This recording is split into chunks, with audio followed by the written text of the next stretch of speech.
Fiancé demands I stay silent about his unemployment during family dinner. Despite relying on my financial support for 2 years, I finally speak out. I'm 25, female, and my fiancé, 34, male, are currently on the verge of a breakup because he is demanding that I apologize, but I refuse to do so. And here I am on Reddit looking for some advice. To start with, I met my fiancé, Chris, on Bumble 5 years ago when I was a university student. He seemed quite normal, ambitious, funny, stylish, compared to some of the other guys I had had the misfortune of meeting. We decided to meet for morning coffee at Starbucks. After 2 weeks of texting each other, I was standing in front of Chris, and we were waiting in line to order our coffees. When my turn came, I asked for a slice of cake along with my coffee, and I watched Chris get visibly annoyed until he noticed that I took out my wallet to pay for my order. After taking our order, we went to get a seat, which is when he started asking if I had ordered the cake thinking he would pay for me. I shook my head and told him that I never feel that way, and I just don't like having coffee on an empty stomach. He then joked about how I had probably ordered the 2 slices of cake because I was just a student anyway. I found it a bit odd that he was saying these things on our very first date. Next, while making small talk, I asked him about what he was doing for a living, and he started to dramatically say how he was tired of answering these questions since every single woman was so focused on what job he had. Then he started to brag about how he came from a family of generational wealth and how his parents had so much money that he never needed to work, but he still worked as a freelance artist. I nodded, listening to him while he continued to rant about how he was so scared to go out on dates since he was afraid of meeting broke women, and about how every female just cared about how much money a man makes. According to him, he firmly believed in and wanted women to pay their own expenses regardless of how much they earned. He told me how he wanted to meet a woman who would be happy to sign a prenup before marriage since he didn't want a gold digger wife. Now, some background about me. I initially grew up in a working-class family. My dad was a businessman and my mom was a teacher. When I was in middle school, my dad's business started growing exponentially and we moved up the social ladder. My parents gave me a very comfortable life, but they also taught me to work hard and find my own path in life. Hence, I had absolutely no interest in finding a rich husband and depending on him for money. I was doing quite well already, so when Chris talked about how he wanted a financially independent woman, I agreed with his statement. I told him how I had the next 5 years of my life planned and how I was already working part-time to pay off my student loans. I had insisted on paying my student loans even though my parents would have happily paid for them because I wanted to do something on my own without their help. I told Chris calmly that what he said about a prenup was extremely important since one day I might inherit my dad's business, and I would not want my partner to benefit from that. Chris looked at me, confused, and then started asking questions about my background, my family, my assets. I told him truthfully about my family, which seemed to really excite him. Suddenly, his attitude changed, and he gave me a quick apology, telling me how he had expected that I was just like every other woman from his past. But now that he knows I come from a comfortable life myself, he could be more relaxed.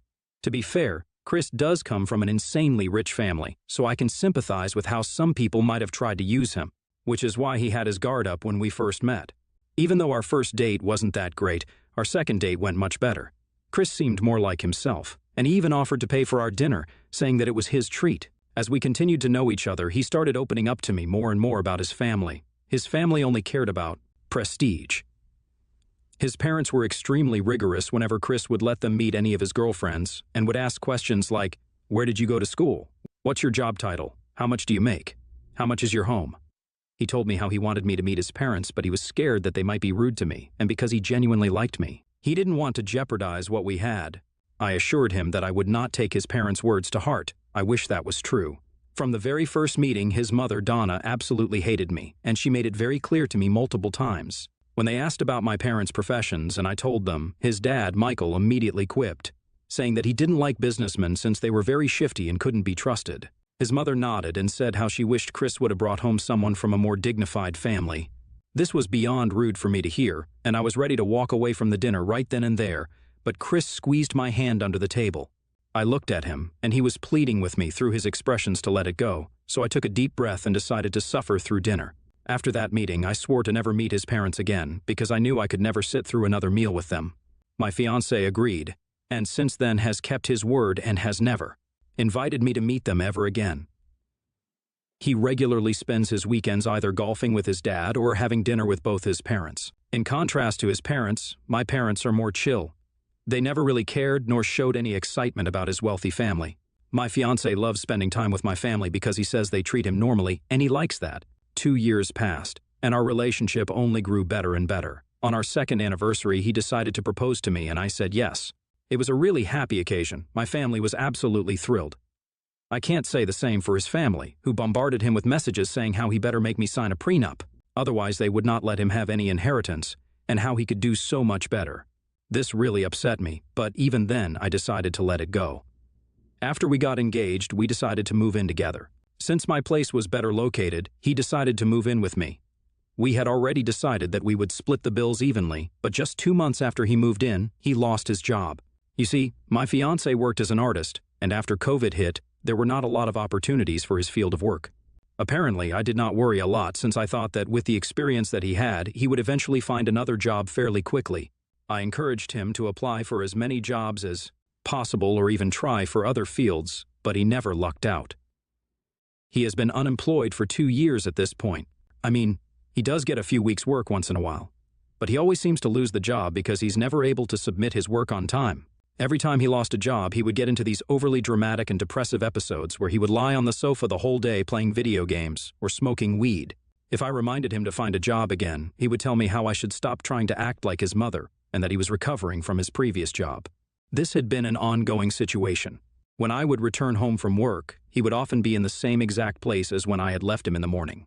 He would contribute half of the rent, but he relied on his family to pay him every month. The rest of the bills, like TV, internet, gas, electricity, and water, were paid by me. Occasionally, he would drive for Lyft to earn extra money, but he didn't earn a lot. The market is oversaturated in our city, so he could be out for hours and yet not get any rides. The uncertainty of having an income from Lyft made me really anxious every day, and I tried to encourage him to get back to finding a full-time job, but he never seemed to listen. Whatever money he would earn from Lyft, he would spend it on weed, gas, and a few specific grocery items that only he liked to consume. He would do absolutely nothing to contribute to our living situation in any way. Through all of this, I've been working full-time while also handling most of the household duties. For many tasks around the house, if I couldn't manage them, I have had to remind and ask him to take care of them. For the past 3 months, I decided to commit to a budget to save more and pay off my student loan debts. I could obviously ask my parents for help, and they would help me in a heartbeat, but I didn't want them to think less of my fiancé. My parents would have definitely asked me to reevaluate my relationship and our future, which I knew they would be right to do. But I love this guy, or so I thought. I just wanted him to find a job so we could get back to how it was before we got engaged. Naturally, all these factors had become major turnoffs for me in our relationship. We had grown distant, and neither of us took the initiative for intimacy. On my part, it was because my perception of him had changed. It wasn't appealing to return home to a partner snoring on the couch surrounded by empty food packets. I found myself craving a companion who surprised me with dates without expecting me to foot the bill. Someone who would plan vacations, or, at the very least, someone with the drive to start their day with purpose. Despite my desire to move on, I was scared of change. I had decided to engage with him, and I thought we still had something worth fighting for. Ending this relationship would have meant losing my best friend. I will admit that the fear of being alone also held me back. I would dwell on happy memories, wishing things could be the same, and that I could feel the way I did before. I would discuss this with my fiancé multiple times. I would tell him about my growing resentment due to his lack of work ethic while I was working full-time to support our lifestyle. I would emphasize to him the importance of finding a job or contributing more around the house, but each time he would listen and assure me that he would improve. But unfortunately, there was never any change. Recently, my fiancé's cousin, Jackie, got engaged and invited everyone for dinner to celebrate the good news. My fiancé at first didn't want to take me, which I was completely fine with, but his cousin insisted that I had to come. Jackie has always been sweet to me, despite how Chris's parents have treated me, so I begrudgingly agreed to go. During dinner, his parents refused to even acknowledge me, so I didn't say anything to them either. Jackie was excitedly telling me about how happy she was to be getting married to her wonderful man when Chris's mom snorted after hearing that. We all turned to look at her, and she started to say how Jackie's fiancé had hit the lottery, so he was the lucky one. Jackie looked at her fiancé, embarrassed, who was red in the face. Chris's mom continued to say how people were vultures nowadays and everyone was just trying to take away their money. Chris's dad nodded and asked Jackie if she had signed a prenup, to which Jackie replied that she didn't need one. Jackie's mother, Chris's aunt, then interrupted to say how it was vital for Jackie to get her fiancé to sign a prenup, otherwise she would not allow her daughter to get married to anyone. Jackie started yelling at her mother about how she was an adult and her fiancé earned more than her. I sat there quietly watching this drama unfolding before my eyes. Out of nowhere, Chris's mom then turned her attention to us and asked Chris loudly if he had taken care of the prenup with me, and he nodded. It was true that we had both decided to sign a prenup just after we got engaged. Chris's dad nodded approvingly, saying how Chris could never be careful enough when it comes to gold diggers, and it was better to be safe than sorry. I was taken aback by how rude his words were and looked at Chris for support, but he sat quietly munching his food. I asked him if he wasn't going to say something when I had been the one supporting him for 2 years, but Chris whispered to me that it wasn't worth fighting with them, and that I should keep quiet about him not having a job. I was seething with anger. Chris's mom, who was probably watching us whispering to each other, asked loudly if I had something to say.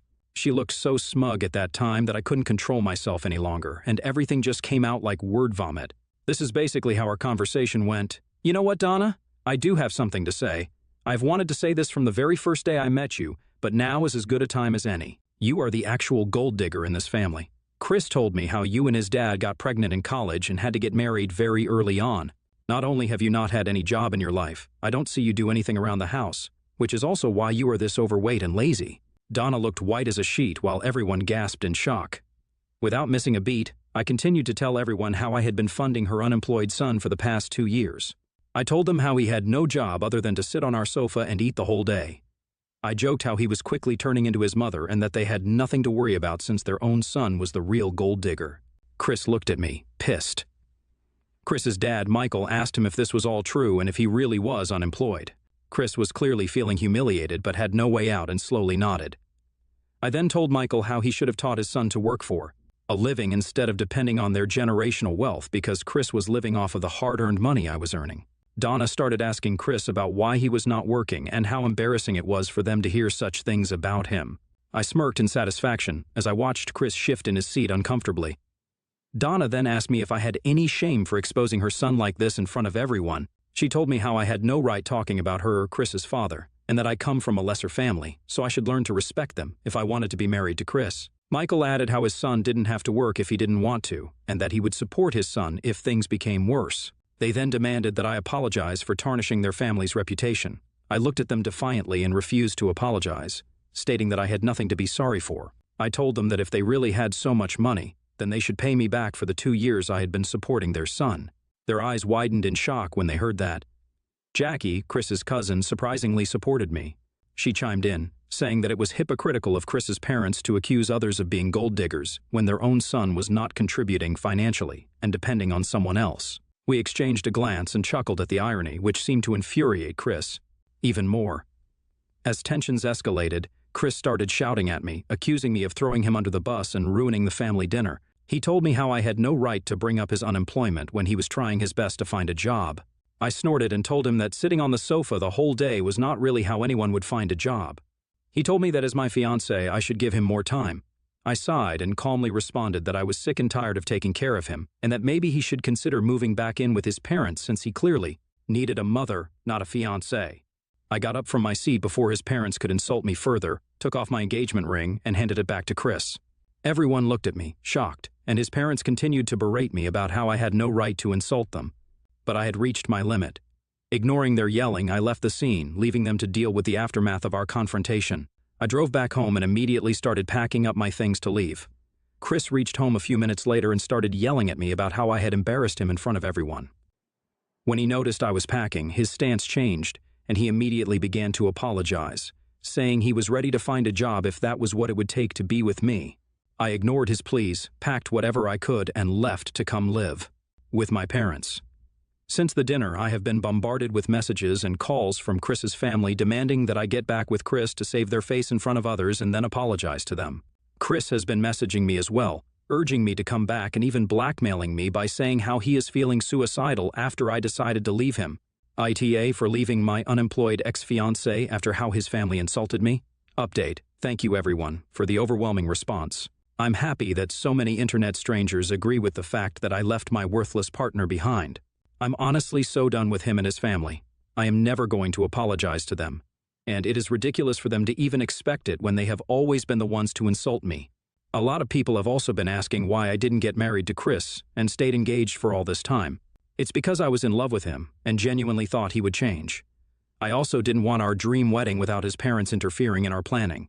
Also, I didn't want to get married to an unemployed man, so I waited.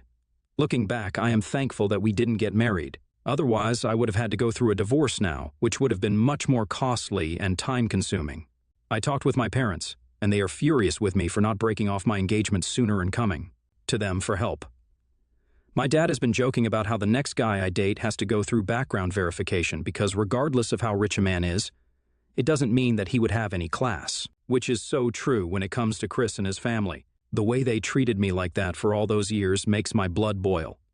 My dad also went back to my place and got the rest of my things while Chris kept begging him to talk to me. My dad gave him an earful about how he was an able-bodied man and should work hard to earn money instead of depending on his fiancée like a leech. This seemed to have really hurt his feelings since my dad has never been rude to him, and my dad told me that Chris burst out crying. He apologized to my dad for how he and his parents have behaved towards me, but my dad told him that it was too late for apologies. I have also talked with Jackie about the incident, and she told me that after I left, Donna and Michael had a little meltdown. They seemed to be more concerned about their image and societal perceptions than addressing the actual issues within their family. It's quite telling that their reaction is centered around demanding an apology for exposing the truth rather than acknowledging and rectifying the problem at hand. As for Chris, his attempt to emotionally manipulate me by mentioning feeling suicidal was pathetic, but I didn't want to take any chances.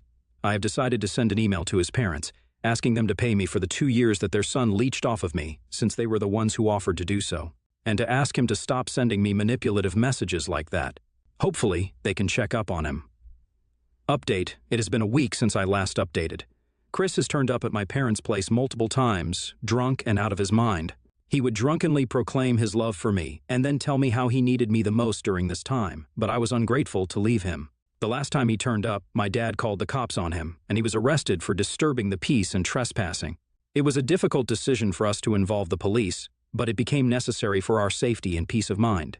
Obviously, his parents bailed him out, and Chris went right back to sending me hundreds of texts about how much he missed me and how he couldn't live without me. I have not responded to any of Chris's messages or attempts to reach out. It's clear that he is struggling with the consequences of his actions and the reality of the situation. While I empathize with anyone going through a tough time, it doesn't excuse the toxic behavior and emotional manipulation I have endured during our relationship. Secondly, I made up my mind and sent out a detailed email to his parents, specifying every time I paid for Chris. It was easy since I maintain a financial planner that helps me keep track of my expenses. Also, because I was the solo earning member between Chris and me, I needed to check where I had to spend my money. I also added my account details to the email. To be honest, I did not want to send this email to them, but some Redditors pointed out to me how this was rightfully my money anyway. I highly doubt that they are going to pay me anything after my outburst, but I want to knowingly challenge them and to let them know exactly how much I spent on their worthless son. For me, it's not just about the financial aspect, it's also about the way they made me feel by judging my family background. I want to make them feel the same by outlining the various financial contributions I have made during Chris's period of unemployment, covering aspects such as bills and other shared expenses. Sending this email was a significant step for me, as it also marked my commitment to standing up for myself. Update, they responded. I did not expect them to even acknowledge my email, but Michael replied back to me, saying how even though he doesn't forgive me for the outburst, he's concerned about Chris. He wrote how me and Chris should meet one last time so I could give Chris some sort of closure because he was close to losing his mind. He wrote how Donna and he were extremely concerned about him and begged me to talk to their son. He also wrote that he was transferring the money that I had spent on Chris and wished me all the best for my future, regardless of whether or not I would choose to stay with their son.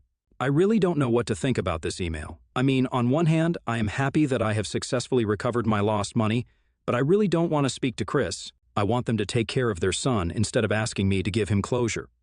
I have already said to Chris everything that I wanted to say, and I don't know if having one more conversation would help him in any way. Has anyone else gone through this with their exes?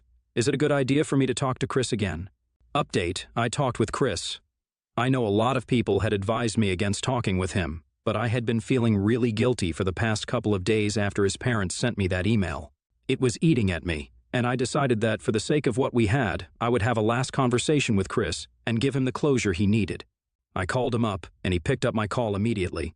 He started to ask if I had finally forgiven him, but I took a deep breath and told him that this wasn't why I was calling. He became quiet as I started to tell him why exactly I had broken up with him.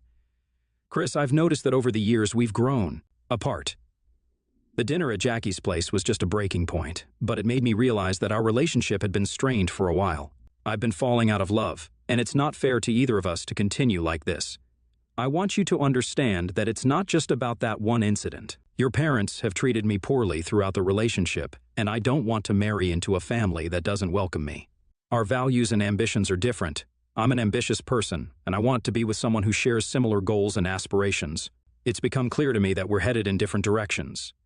Hearing this, Chris started to cry and told me how he had no idea that I had felt this way. I know it's hard to hear, I replied gently, but I believe it's important for both of us to be honest. I wish you nothing but the best, Chris. I hope you find someone more suited to your desires and goals. It's time for both of us to move on.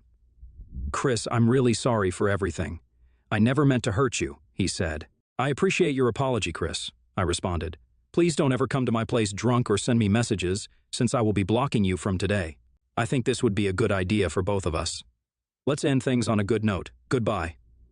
Chris continued to silently cry but didn't protest back. I ended the call and blocked him immediately. It was only heartbreaking to block the man who I thought I would be getting married to. What really broke my heart was when I had to delete his picture from my gallery because I just couldn't stare at his face any longer. Moving forward, I will continue to focus on myself and surround myself with a support system that values and uplifts me. It's quite evident that I made the right decision in leaving this toxic situation and family.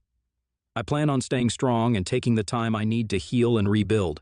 I deserve to have happiness and a partner who appreciates and contributes to the relationship. I've also started applying for jobs in different cities so I can change my environment. I have always wanted to live somewhere new, but I never got the chance to since I was with Chris, and he was adamant about living near his parents. Now that I'm free, I can live wherever I want. Hopefully, I can get a better job than the one I currently have. I'm excited about my future and to see what life has in store for me.